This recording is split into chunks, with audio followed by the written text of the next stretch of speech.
everyone. My name is Greg Fischer, and it's my pleasure to be joining you today. I'm a professor in robotics engineering at WPI, that's Worcester Polytechnic Institute up in Massachusetts.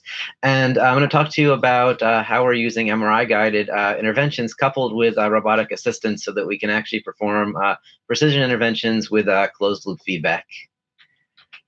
So first off, I just wanted to give a disclosure. I'm affiliated with AIM Medical Robotics. I know one of the focuses of this panel is this commercial pipeline. So we're actually working with this company who's licensed a lot of our technology and MRI-guided interventions, who's going to be bringing to market a robot for neurosurgery inside of the MRI scanner. And then we also have some additional technologies that we're working on and developing as well. So in my lab, I run the AIM lab. It's the Automation Intervention Medicine Robotics Research Laboratory at WPI. I have one group of research that's focused on surgical robotics and image-guided interventions. The one focus area that I'm going to talk about more today is this MRI-guided or MRI-compatible surgical robots. And then the other side is this community we've been building around minimally invasive robotic surgery, primarily how we can set up an open source hardware and software for something like the Da Vinci robot, as well as simulators, and then use this to develop all sorts of new technologies on that platform. And then we also have some work in other healthcare robotics, including assistive robotics, so wearable devices, socially assistive robotics, and then more on the biofabrication and lab automation side of things. So before I dig into the MRI-guided interventions, I just wanted to bring this up because we've been building this whole unified global community around how can we do robotic surgery and all have the same platform. So there's close to 40 sites now around the world that have the same hardware and the same software platform connected to what we're calling the Da Vinci Research Kit. And if you check out the website, this is all open source software for running this. We also have associated simulators, and this lets groups work together on developing things like vision algorithms, artificial intelligence algorithms, automation, haptics, force feedback, virtual fixtures, things like that. We have the ability to really have complete control over the robotic system by replacing all of the control electronics and underlying software. So these are some of the groups that are part of that community. And we actually have one focused on the Da Vinci-based DVRK, we're calling it, and one focused on the Raven system. And then we have the simulation platform that's available for groups to use as well. And in fact, we've actually simulated the Raven robot, the Da Vinci robot. We have some commercially available industrial robots on here, as well as, for example, the neurosurgery robot that I'm going to show you later.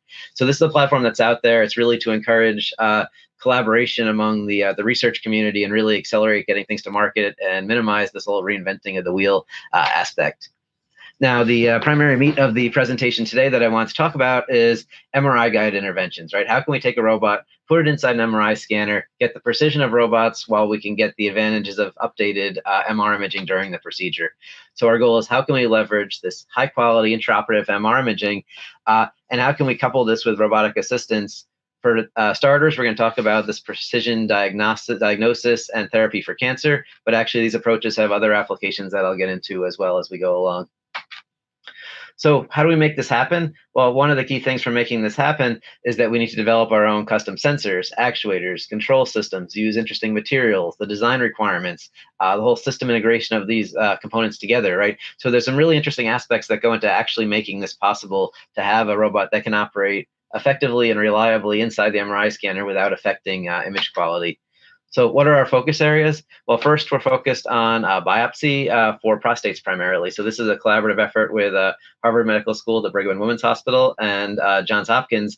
And we're taking a robot, putting it inside an MRI scanner, taking a precision biopsy sample based off of either preoperative imaging, typically preoperative imaging fused with intraoperative imaging. We had funding on this through the National Cancer Institute and actually got into a human clinical trial of about 30 patients. And just starting a couple months ago, actually, we have some additional funding to bring in cooperative control and needle steering to increase the accuracy and interaction with the surgeon during the procedure. So we're also working on brain cancer ablation. And again, this is what we're working on bringing to market actually as well. And this is a collaborative effort with GE, Albany Med, University of Massachusetts Med School, and Acoustic Med Systems to make an MRI-compatible stereotactic neurosurgery robot. In the immediate term, we're using this for live thermal dose maps using MRTI and doing closed-loop control of the essentially an arbitrary shaped lesion. And then moving forward, this particular system also has applications for biopsies, deep brain stimulation, lead placement, injection of therapeutics such as gene therapy, stereo EEG placement, right? So there's a lot of advantages of why we want to have robots that can very quickly, reliably, and accurately place probes or instruments inside of the brain under live imaging. So why do we want to use MRI? Well, we can provide real-time. Real-time might be a loaded word for some people depending on what field you're in, but let's say interactively updated imaging. The robot is inside the board of the scanner during imaging with the patient while an intervention is being performed. So we get interactively updated imaging. Obviously, there's trade-offs between update speed and field of view and precision and whatnot. So we can get non-ionizing radiation. We have really good soft tissue contrast, so we can see, for example, tumor boundaries, tissue boundaries. It's a volumetric imaging modality that we can adjust the scan geometry on. So, for example, when we're doing deep brain stimulation, we can actually send slices that are essentially cross-sectional to the probe to see where it is. For something like ablation, we actually might want to slice orthogonal to the probe so we can actually look at the temperature distribution around it. So we can automatically adjust scan geometries based on the probe orientation. And as I said, it's really an ideal modality, assuming you can overcome the challenges for in-situ monitoring and guidance of instruments. Now, why robotics? Again, everybody here is probably here because you're already interested and excited about robotics and aware of some of the advantages, but our goal here is how can we combine the advantages of robotic assistance with the advantage of intraoperative MR, and that's really where there's some significant challenges. So now we can actually have the precision of robotics coupled with the ability to have real-time image updates to guide this procedure, to see if there's changes or deviations. For example, if there was a brain shift, or if there's some tissue deformation, or if there's needle deformation, can we actually see this, monitor it, and hopefully actually account for it in an intelligent way? So this is really important for us. My university has actually doubled down on this. We have a brand new state-of-the-art 3T GE Signa Premier that was actually just installed in our Practice Point research facility now, which is really a research facility geared towards developing surgical robotics. So we have the system set up, and it's a place where we can actually set up camp, if you will, for days on end working on our robots inside a scanner without having to worry about the logistical challenges of using a hospital imaging system. We have this set up in a multimodality suite because it's very important to be able to do multimodality imaging, cross-validating between CT and X-ray, for example, and ultrasound and MR. Also, we're looking to ways that we can have a system that works in both the operating room and the MR suite. So having this capability has been really, really important for us, and then trying to work with other partner companies as well. So getting back to the two technologies that we're going to focus on, prostate and neuro, here is the prostate system that I was talking about. And the idea here is not some big surgical system that takes up an operating room. It's really a very compact system that can go from being in the closet to being ready to work on a patient in under a half hour from our testing here on some of these clinical trials, which was in these cases less time than it usually took to get the patient ready and set up. So it was not a limiting factor of having the robot set up, which I know is a concern that actually even came up in the chat window and some of the other talks earlier, right? So we want to be able to very quickly get in there, have a really streamlined workflow, not add time, but add precision. And in the case of biopsies, we can get away with a much, much smaller number of targeted biopsies and still get higher sensitivity than, for example, a very large number of, I'll say, almost random biopsies that are done more traditional techniques. So the robot goes in the bore. It goes, in this case, for prostate, right between the patient's legs. It's all set up essentially under a sterile drape with sterile components that actually interact with the patient and the doctor and the needle that are actually on top of that drape. And then the robotic device can be actuated inside the room. We have a foot pedal for safety, so essentially as an interlock. And then in this case, we actually have an MRI-compatible display screen so that we can get some feedback what's going on with the robot while it's running. That's not required to use it, but it certainly gives the surgeon some additional confidence to have the ability to know that everything is working the way you would expect it to. And again, this is a collaborative effort with Brigham and Women's Hospital, which is actually where these trials were performed, Johns Hopkins, and then our partner Acoustic Med Systems, who's been working on a lot of the planning software for this, as well as they develop interstitial, so needle-based ultrasound ablation probes. Now, what's the next step where we can go with this? Well, once we have this system and we can essentially do an alignment guide, which is what we did for the clinical trials, now we want to add precision to overcome potential deformations that we didn't expect initially, right? So if the tissue deforms, the tissue swells, the needle deflects, we want to be able to account for that if we can, and we'd rather not have to pull the needle out and start again. So what we've been working on is this ability to steer these needles. So these are asymmetric tips, so bevel tip needles, and as you put them in, they'll curve down. But if we're smart about the way we control it, we can actually have the needle go anywhere from essentially this max curvature, which on a real needle and real tissue can be, a few millimeters at the depths we're talking about, to being perfectly straight based on essentially the rotation profile, so how we spin this needle as it's going in. So effectively, we have a cooperative robot where the surgeon controls the speed and amount that a needle is being inserted by putting a pressure on a force sensor on here. So as the surgeon pushes on this, it will move. They have complete control of the insertion depth and the insertion speed and where it stops. And then we have almost an autonomous lane following that can do active compensation of adjusting the needle by tracking the needle and tracking the target, and using this to compensate for the small amounts of deviation we have noticed during the actual clinical procedures.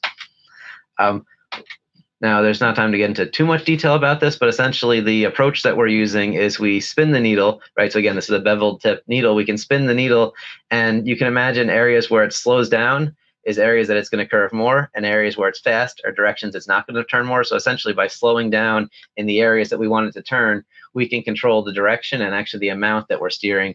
And we have some newer approaches here that are doing a bidirectional, so essentially flipping back and forth as opposed to spinning continuously, which will potentially have less tissue damage if there is actually an issue with tissue damage. But essentially, the idea here is that we can adjust the curvature of the needle after it's already inside the body, and use this to compensate for the typically coupled a few millimeters of error that you might get during such a procedure. So again, how do we actually make this all happen? Well, there's a lot that's going on behind the scenes. So in our group, we've really developed from the ground up everything associated with these systems. So we made our own control boxes. There's a real-time computer running in there, running a real-time Linux. We have control cards. Each of these control cards are custom cards that we've developed that are used for controlling different types of motors. So they're very low noise motor drivers for piezoelectric actuators. We have a safety system in there, low noise power supplies, fiber optic communications. So really, we've developed from the ground up a custom control system. And then on top of that, we've also been starting to work on developing our own actuators. So what we're seeing here on the right are actually finite element models that we've developed for some piezoelectric motors that we're developing. These are different vibration modes, for example. And then we have holographic imaging, so we can actually go and validate these models of what these vibration modes are. And from the ground up, we're building our own piezoelectric actuators, and we have a number of different configurations that we've been working on and developing so that we can really optimize the actuators, the control signals, the control system itself, and then on a higher level, the planning software and the communication framework that goes with these systems. We've done some testing to essentially see, does this affect the image quality? On a more qualitative side, we've showed images to neurosurgeons of the brain, and they say the images look beautiful and they can't actually tell any difference. On a more quantitative side, there's no statistically significant differences we've noticed under some pretty standard imaging protocols when the robot is there, when the robot is powered on typically. When the robot's moving, they're measurable but not noticeable differences with some of these systems, and usually on the order of a few percent. So what we found is essentially no meaningful distortion, no meaningful degradation of image quality while we actually move a robot during imaging in the middle of the ISO center. So the goal here is for the second application is precision image-guided brain cancer therapy. So a stereotactic robot inside the scanner. You could think of almost something like a CRW or a Lexel type frame, but that's robotic and MRI compatible. This is a joint project with Albany Med, UMass Med, GE, and Acoustic Med Systems. And again, it incorporates the robot, the control system. And what makes this really unique for the brain cancer applications is we can actually use the MRI scanner to get live dose maps. And the whole key to that is now we can do real-time monitoring of the therapy delivery and guarantee we actually, one, identify the boundaries of the lesion, and then two, actually ablate to those boundaries. So we can, one, make sure we actually ablate the tumor completely, and two, we can minimize collateral damage, which especially in brain tissue is obviously very important. So I'm going to show a video here that runs through how the system actually works. Accurately achieving appropriate margins in complex-shaped tumors within soft tissues, such as the brain, can be a challenge. Intraoperative guidance with an MRI machine can help in these cases. We designed a robotic system that can make full use of the MRI's intraoperative imaging capabilities, a robotic manipulator that can operate the MRI's isocenter, capable of delivering deep brain therapies, such as AMS's interstitial ultrasound ablation. We have developed our robot as to minimize its effect on the magnetic field. We opted for plastic components, such as machined ultim, wherever possible. And our motors are ceramic-based piezoelectric actuators. Accuracy and repeatability were measured in lab with a motion capture system and are within 1.37 millimeters. The MRI's susceptibility to electrical noise requires special consideration when designing robot electronics. We constructed a fully shielded controller box capable of being placed inside the MRI scanner room with a statistically insignificant impact on the image signal-to-noise ratio. We focused on modularity and safety in our design, creating a real-time system of predictable fail states. By modeling and experimentally validating the ultrasonic ablators, we can create model-based controllers that use the real-time temperature mapping of the MRI as feedback to control the ablation. The system has been tested and evaluated with phantom-based studies in the MRI machine. Animal studies have also been conducted to determine the viability of the system. So far, our results show promise in enabling a new avenue in the treatment of this deadly disease. So that was a good overview of what the system looks like. And jumping on to the next slide, I just want to show a little bit more detailed picture. So again, for the ablation application, and this is just one of the applications, we have this interstitial needle-based applicator. And it has, in this case, one ultrasound element, but you can actually have multiple ones. And some of the probes have up to 3. And then they can be sectored, so we can have directional probes with varying levels of essentially how wide the probe is, everything from a 360 to a 90, and in some cases even narrower. So this is held by the robot, and while not shown here to make it a little bit more clear, essentially there's a sterile drape that goes between these. So the probe and the probe holders will be sterile. Everything else is behind the drape. And this is showing for ablation, but as I mentioned, there's other applications here. So we can have DBS applicators with a cannula for deep brain stimulation. We can do precision biopsy. And in fact, you can also combine biopsy with these other interventions if you want to take a biopsy from the place that you're bleeding, for example. We can do precision therapeutic delivery. So the goal behind that would be, let's say you want to inject a gene therapy into a very, very specific site inside the brain. And then stereo EEG, where you have a large number of electrodes that need to be placed. And that's one of the advantages of the system, is that the robot is fixed to the base, and we can actually very readily hit a large number of targets with very little downtime between those targets and reconfiguration between those targets.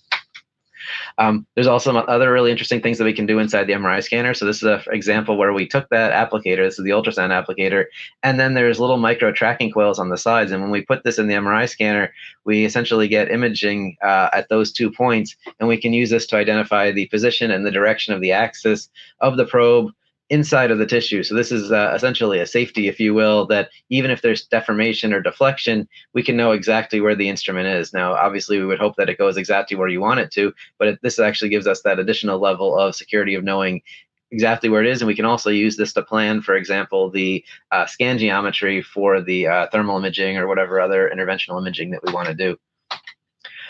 What does the system look like in the scanner? Well, pretty much we have a MRI compatible control system. I showed that earlier. This sits right inside the scanner room, and this is one of the key portions of the system, is that this goes inside of the room. It doesn't need to be installed to any rooms. It just plugs into a standard shielded, filtered AC outlet inside the room. It generates all of its own power supplies from there, and then all it has is one communication cable. It's a fiber optic cable that runs outside the room. So this goes in any scanner room as long as it has an AC outlet and a waveguide to pass a fiber through. No customization of the room, no customization of the penetration panels. Nothing needs to be installed. So essentially the robot and the controller are in the room. We have a laptop that can interact with this, although actually it's really just pulling up a web server that's based on this so we can monitor it. And then we can also interact with the scanner to get images from it or control the scan geometry. And then if we have a treatment planning system, in this case, it's the TheraVision system for ablation planning, we can also tie that into the whole system architecture. So this just gives a mapping of how complex this can actually get, because there's so many components that are talking to each other, and we put a tremendous amount of effort into trying to determine how can we reliably communicate between, for example, the robot, the scanner, the planning software that we're using, the ablation control software, the robot itself, right? All of these need to talk to each other, and there's a lot of bidirectional control. Because, for example, we're going to use the MRI images to register the system. Then once we have the system in the scanner, as the robot moves, we want to actually update the scan geometry so the scanner is imaging the correct spot on the robot, for example. So we have communication between the robot, the controller, and the navigation software and the ablation planning system. So one of the things that we've really focused on, because the biggest advantage of doing ablation in the MR is that we can actually have live thermal dose maps, we've done a lot of modeling of these ablation probes and then developing model-based controllers of how we can precisely control an arbitrary shape. So we call that conformal ablation of an arbitrary shaped tumor. So this is an example of the cross-section of what one of these piezo crystals look like on the instruments, so on these needle-based therapeutic instruments. And what we can do is then model the acoustic pressure field. So we need to create finite element models that tell us what the acoustic pressure field is.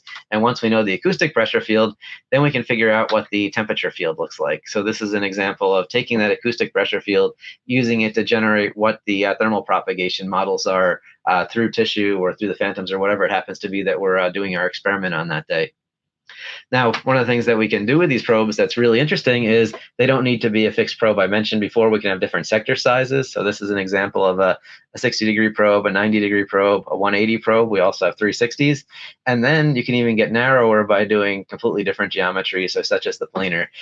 And what this lets us do now, since we have these simulations, we can change the design or simulation. We can try to come up with configurations that give us the burn profile that we want, and we can validate it if we trust that model. So that's what we have here, is showing that we actually demonstrated the finite element models match the MRTI, so the live MR thermal imaging we got during the experiments. So that gives us some confidence that the models we have are correct, so we can use that in developing the appropriate instruments that we have.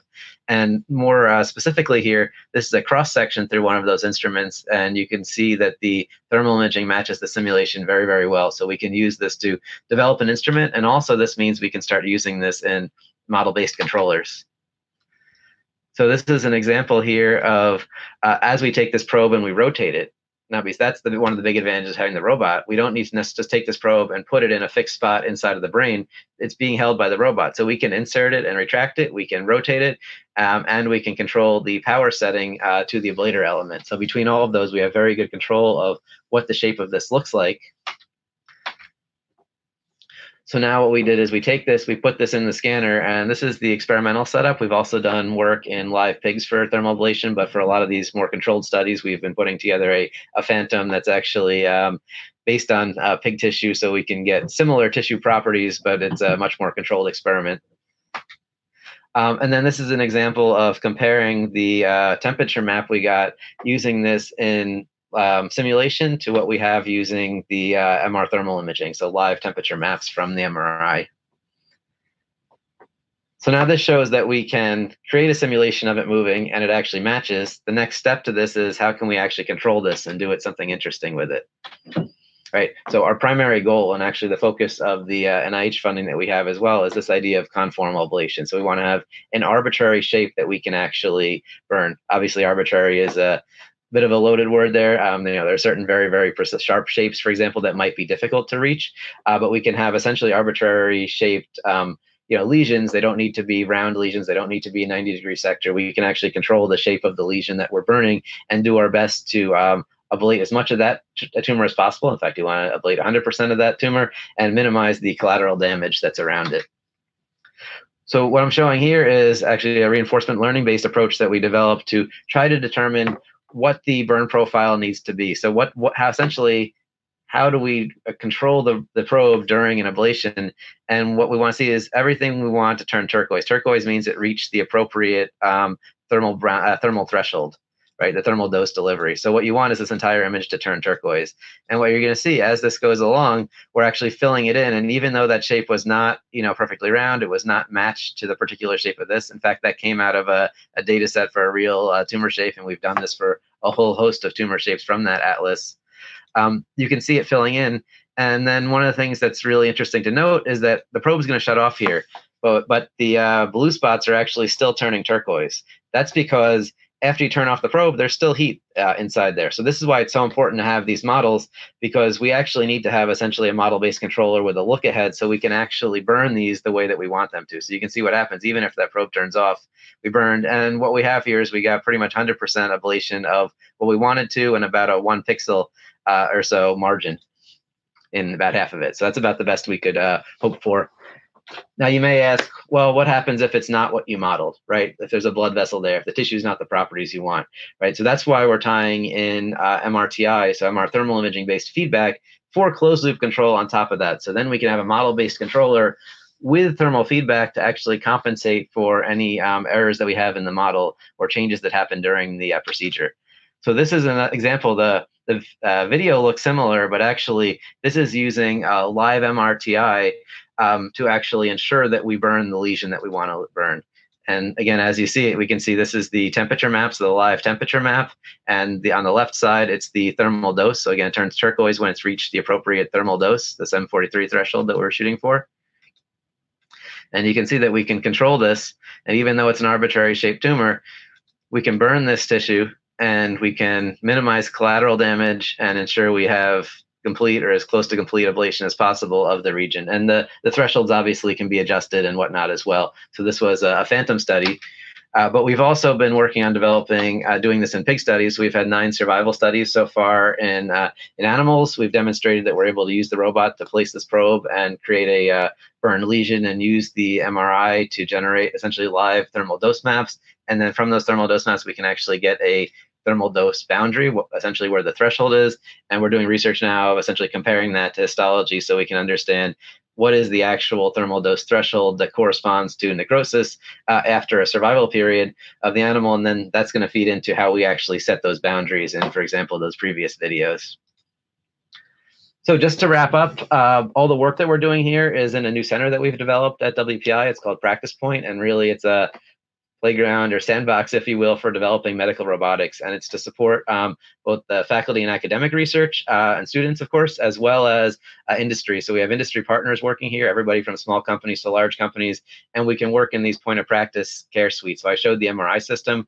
We also have a fully functional operating room. We have a patient care suite, essentially a 2-bed ICU. We have a motion capture suite, essentially a rehab lab, and a home care suite, as well as manufacturing capabilities. So this is really one of the things that's been able to accelerate our development of these systems.